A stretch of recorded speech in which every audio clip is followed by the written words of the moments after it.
এমন লোক যারা সিস্টেমের 12টা বাজাইছে।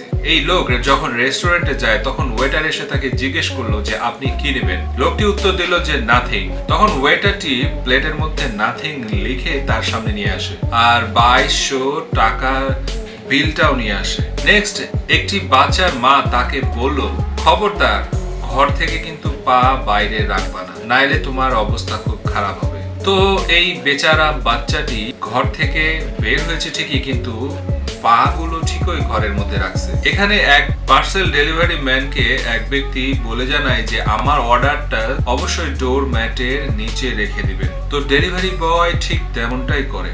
গরমকালে স্কুলের ছেলেদের শর্টস পরতে নিষেধ করে দেওয়া হয় বয়েজদেরকে, কিন্তু গার্লসদের স্কার্টও কিন্তু শর্ট হয়ে থাকে, সেটা কিন্তু বারণ করেনি। তো পরের দিন বয়েজরা এটা করলো।